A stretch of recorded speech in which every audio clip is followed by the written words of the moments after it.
This is for educational use only. Our group is allowing our instructor, Mr. Roldan Ardinas, to use this as an educational material. Our objectives for today is to gain knowledge about the challenges of global governance amid the COVID-19 pandemic. Number 2, to know the effects of globalization on governments.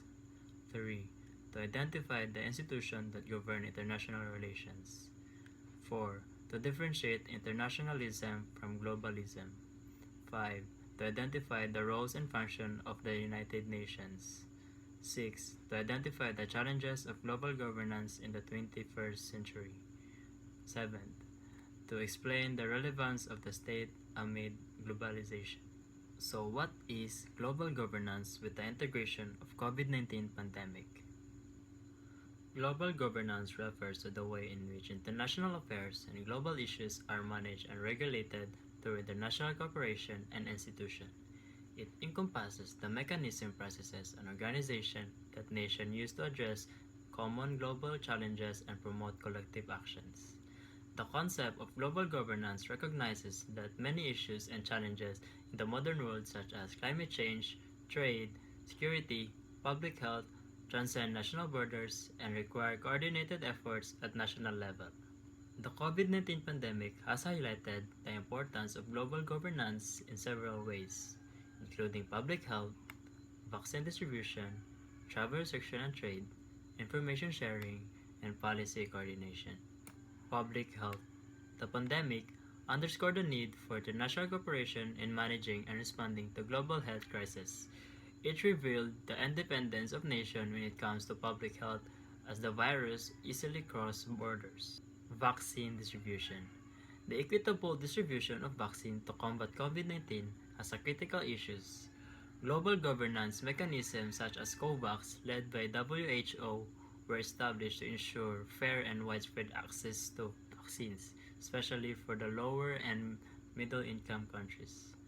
Travel restriction and trade. The pandemic led to disruption in global trade and travel. Coordinated efforts were needed to establish guidelines for travel restrictions, testing, quarantine measures, as well as to maintain the flow of essential goods. Information sharing. The rapid spread of information about the virus, its variant, and the practices for prevention and treatment relied on the international cooperation among scientists, health experts, and governments. Policy coordination. Governments needed to coordinate their policy and to respond to minimize the economic and social impacts of the pandemic. International institutions like International Monetary Fund, or also known as IMF, and the World Bank provided financial support and policy advice to help countries navigate their income fallout. My name is Orville Clive Terol Aresgado. So my topic is Advantages of Global Governance. Addressing global challenges, global governance allows for collective action on global challenges that no single nation can solve alone, such as climate change, pandemics, and terrorism. Conflict resolution is international organizations and treaties can help prevent, resolve conflicts between nations through diplomatic means, reducing the likelihood of armed conflicts. Economic cooperation, institutions like the World Trade Organization, WTO, and regional trade agreements promote economic stability and cooperation, leading to increased trade and prosperity. Human rights, global governance mechanism can help promote and protect human rights worldwide, providing a framework for accountability and justice. Disadvantages of global governance. Sovereignty concerns some nations view global governance as a threat to their sovereignty, as it may require them to concede some decisions-making authority to international organizations. And efficiency, global governance structure can be slow and bureaucratic, making it difficult to respond quickly to emerging crises. Inequality, global governance systems can sometimes favor the interests of powerful nations or corporations, exacerbating global inequalities. Lack of enforcement. International agreements and treaties often lack strong enforcement mechanisms, making compliance voluntary and sometimes ineffective. In summary, global governance has the potential to address pressing global issues and promote cooperating among nations, but it also faces challenges related to sovereignty, efficiency, inequality, and legitimacy, striking a balance between national sovereignty and international cooperation is an ongoing challenge in the realm of global governance. So the next one is the effects of globalization in governance. First is money matters. Countries now rely on each other for trade and businesses. This can boost the economy, but it also means that problems in one place can hurt others. Governments need to make rules and plans to deal with that. So second is trading deals. Governments have to make deals with other countries about what can bought and sold. They decide on taxes for imports and exports. These are not also these deals, and governments must figure out how to make work for their own people. So third one is talking to other countries. Diplomacy and foreign policy are important for governments. They have to talk to other countries from friendships and other work together on global problems like climate change or fighting terrorism. Fourth is who's in charge. Government have to decide how much control they don't want to their own country. Sometimes they have to give up little power to work with other big business. So fifth is technology and the internet. Technology make it easy for information to spread. Governments need to make rules things like online privacy and security. They also need to handle changes in jobs and industry caused by technology. So the sixth one is people moving around. More people are moving between countries. Governments must take rules for immigration, help newcomers settle in, and deal with cultural differences. So the next one is rich and poor. Globalization can make the gap between rich and poor. People bigger governments must create policies to make sure everyone gets a fair shot of a good life. So the next one is taking care of our planet. Many environmental problems like climate change need countries to work together. Governments need to set rules and goals to protect the environment. So the next one is keeping safe. In a global world, security can be tricky. Governments must protect their countries from things like terrorism and cyber attacks. They also need to team up with others to stay safe. So the last one is people's views and politics. Globalization can change how people think and feel. Sometimes it leads to a new political movements or ideas. Governments must listen to their people and deal with these changes. So, good day everyone. Today we will identify the institution that govern the international relations. So, let's proceed. So, first, what is international relation? International relation are the interaction among sovereign states. The scientific studies of interaction is called international studies, international politics, or international affairs. So, let's proceed. What are the institutional? So, first is the United Nations. The UN is a central institution in the international relations. It was founded in 1945 and is composed of 193 member states. The UN addresses the wide range of global issues, including peace and security, human rights, development, and humanitarian assistance. It operates such through various specialized agencies and programs, such as the UN Security Council, UNICEF, and the World Health Organization. So next is the WTO, the World Trade Organization. It's responsible for regulating international trade and ensuring that trade flows as smoothly, predictably, and freely as possible. It provides forum for member states to negotiate trade agreements, resolve trade disputes, and monitor trade policies. So next is the IMF. It's an international financial organization that promotes monetary cooperation and exchange rate stability, facilitates facilitates facilitates the balanced growth of international trade, provides resources to help member countries in need, financial assistance, and offers economic policy and advice technical assistance. So last, the EU is a regional organization consisting of 27 European countries that cooperates in various policy areas including trade, economics, foreign affairs, and security. It also a single currency, the euro, used by 19 member states.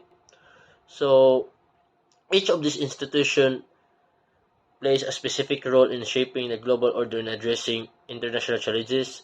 Additionally, there are numerous bilateral and multilateral agreements and treaties that further regulate relations between countries in specific issues such as trade, security, and environmental protection. So that's all for today. Thank you. Differentiate internationalism from globalism. Internationalism is the process of increasing the involvement of enterprises in international markets. It is a way of thinking in politics and diplomacy that says countries should team up and work together globally. It's all about the idea that nations should cooperate to solve shared problems and achieve common objectives on the world stage. Advantages of internationalism: job creation, attracting investment, new technology and materials, meeting our needs. Its disadvantages are support of non-democratic systems, cultural identity issues, social welfare issues, and political issues. Globalism, on the other hand, is the process of increasing by which businesses develop international influence or start operating on an international scale. It is a viewpoint or ideology that emphasizes the interconnectedness and interdependence of nations and people on a worldwide scale. It recognizes that events, issues, and actions in one part of the world can have significant effects on other parts of the world. Advantages of globalism are developing international trade and companies, enhancing information speed, reducing the probability of beginning a war. Its disadvantages are unemployment, great dependence of one country on others, extreme pollution of the environment. So, good afternoon everyone. I'm Cadet Rosana Benjan Dominic, and today I'm gonna tackle about the roles and functions of the United Nations, in short, UN. So, what is United Nations? So, the United Nations is an intergovernmental organization was established on October 24, 1945 to promote international cooperation. So, a replacement for the ineffective League of Nations, the organization was created following the Second World War to prevent another such conflict. At its founding, the UN had 51 member states and there are now 193. So the UN headquarters is situated in Manhattan, New York City. So the organization is financed by assessed and voluntary contributions from its member states. So what is the Charter of the UN? So the United Nations Charter is the treaty that forms and establishes the international organization called the United Nations.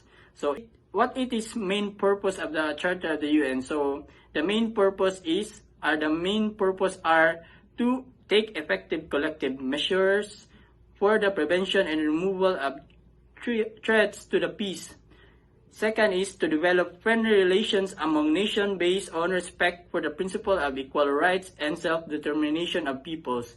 And lastly is to achieve international cooperation in solving international problems of economics, social, cultural, or humanitarian character, and in promoting, encouraging respect for human rights and for fundamental freedoms for all without distinction as to race, sex, language, or religion. So what is the objectives of UN? So the objectives of UN is to maintaining international peace and security, promoting human rights, fostering social and economic development, developing friendly international relations among world nations, providing humanitarian aid in case of famine, natural disaster, and armed conflict. So what are the principles of the UN? So all member states have sovereign equality. And second is that all member states must obey the charter. And the third is countries must try to settle their differences by peaceful means. The fourth is the countries must avoid using force or threatening to use force. And last is the UN may not interfere in the domestic affairs of any country. Roles and functions of the United Nations. First, the maintenance of international peace and security. The United Nations plays a crucial role in preventing and resolving conflicts, authorizing peacekeeping missions, and promoting global security. Next is the conflict resolution. It meditates and facilitates peace negotiations to resolve disputes and prevent conflicts from escalating into violence. The third one is the peacekeeping operations. The United Nations deploys peacekeeping missions to stabilize conflict zones, monitor ceasefires, and protect civilians. The fourth one is humanitarian assistance. The United Nations provides humanitarian aid to countries affected by disasters, conflicts, and emergencies through agencies like UNICEF and the World Food Programme. Next is the promotion of human rights. It champions and protects human rights globally through the Universal Declaration of Human Rights and the Human Rights Council. Next is sustainable development. The United Nations supports sustainable development goals and poverty reduction efforts through agencies like the United Nations Development Programme or UNDP. Environmental protection. It addresses environmental issues and climate change through initiatives like the United Nations Framework Convention on Climate Change or UNFCCC. Next is the arms control and disarmament. The United Nations works on arms control and disarmament through treaties like the Treaty on the Non-Proliferation of Nuclear Weapons or NPT. Promotion of international law. The United Nations promotes the rule of international law and resolves legal disputes among states through the International Court of Justice or ICJ. Lastly is the diplomacy and multilateralism. It provides a diplomatic forum for member states to discuss global challenges, fostering cooperation and dialogue among nations. These roles and functions collectively reflect the United Nations mission to promote peace, security, human rights, and development worldwide, making it a central institution in the field of international relations. The United Nations seeks to address a wide range of global challenges and promote cooperation among teams to create a more peaceful and just world. Challenges of global governance in the 21st century. Hunger is still a major problem in our world today, even though we have enough food to feed everyone. This is a challenge for global leaders because many people, especially in poor and conflict-affected areas, don't have enough to eat. It's made worse by things like climate change and problems with how food is grown and distributed. Solving hunger requires cooperation between countries, making sure everyone has the access to healthy food, and protecting the environment for the future. It's a big job that needs everyone working together. Next is poverty. Also a major problem in the world today, even though there's enough wealth to go around. This challenge continues because some people have a lot of money and resources, while others struggle to meet their basic needs. Poverty can make it hard for people to get an education, find good jobs, and access healthcare. It's made worse by things like financial crises and conflicts. Fixing poverty requires countries to work together to reduce inequality, provide opportunities for everyone, and ensure the basic human rights are respected. It's a big task, but it's crucial for a fair and just world. Next is climate change. It is also a critical challenge for global governance because its wide-ranging impact the need for international cooperation, the complexity of solutions, and the urgency of the issue.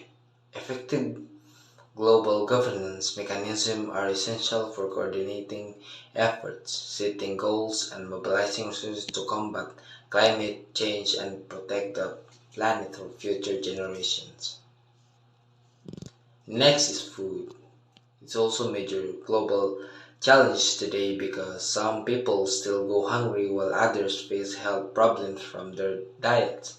As the world's population grows and climate change affects agriculture, we need global cooperation to ensure everyone has enough good food, promote healthy eating, and reduce food waste. Global governance is vital to address these complex issues and create a more equitable food system. And terrorism is also a challenge of global governance in the 21st century because it's a global threat that requires coordinated international efforts. Combating terrorism involves multiple dimensions, including intelligence sharing, legal frameworks, countering radicalization, and addressing the root causes of extremism. Global governance mechanisms are essential for addressing these challenges and ensuring the security and stability of nations. Global health crises represent a challenge for global governance because they require coordinated and multilateral response to protect public health, ensure equitable access to healthcare resources, and prevent future pandemics. Global governance mechanisms play a crucial role in managing these crises and safeguarding the well-being of people worldwide. Technology and cybersecurity. Cybersecurity challenges are pressing for global governance because they affect nearly every aspect of modern life and raise complex issues related to privacy and security. International relations effective global governance mechanisms are essential for establishing norms, regulation, and cooperation frameworks to address these challenges in the digital age. Resource scarcity. Resource scarcity is a pressing challenge for global governance because it affects essential aspects of human life, including food, water, energy, and the environment. Addressing these challenges requires coordinated international efforts, sustainable resources management, and equitable access to resources while mitigating the environmental and social impact resource protection and consumption. Human rights and democracy. Human rights and democracy are central of global governance challenges because they are reflected fundamental principles of justice, equality, and freedom.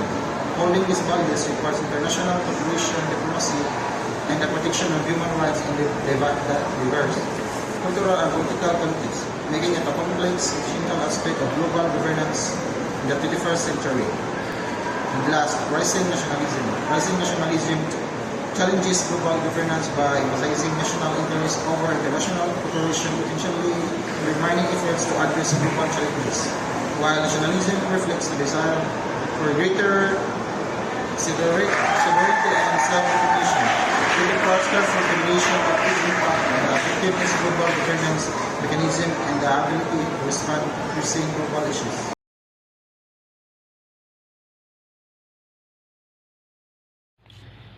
So, good day everyone. I am Dick Cadet Ikatam Corinthian Jr. and I am going to discuss about the relevance of state amid of globalization. So, first, what is state? So, state is derived from the word status. So, it is this distinctive and political community with its own set of rules and practices and that is more or less separate from other communities. So, state is never be a state without population. So population is the people who make and use resources. So they are also considered as resources having different qualities. So population. So total number of person inhabiting a particular place like city or state or country. So and next is territory. So state is a territorial unit. So definite territory it is essential component. So a state cannot be exist in air or at sea. So the size of territory of a state can be big or small. So nevertheless it has the to be definite and well marked portion of territory. So and next is the government. So there can be no state without government. So government is the working agency of the state. So it is the political organization of the state and in order to make the enforce of law, so the state must have the highest authority. And next is sovereignty. So it means supreme and final authority above and beyond which is no legal power exists, and it has two aspects. So internal, so in sovereignty sovereignty, there are two types of aspects. So internal, so it means that the state is a supreme of overall its citizen and nation. And the next one is the external, so means that the state is independent and free from outside. So next is nation. So nation is derived from the Latin word natio, so which means birth or race. So it just refers to the people rather than any kind of formal territorial boundaries or institution. So it is collective and identity grounded on nation of shared history and culture. And so for me, the state is really so for me the state is relevant remains the state remains relevant amid globalization because it is as the for me it is as the authority to establish and enforce law and regulation and policies that governs various aspects of globalization. So it exercises significant control over the national economy, shaping economic policies and protecting our domestic industries. So the state is the one who is responsible for providing social welfare and essential public services to its citizens. So ensuring their well-being in this globalized world. So it plays a crucial role in maintaining national security and defending our sovereignty, and in participating in national forums and cooperating with other countries to address the global challenges. So ultimately, so the state is relevance lies in the ability to balance the benefits and the challenges of globalization. So protecting our national interest and promoting the welfare of its citizens. So that's all.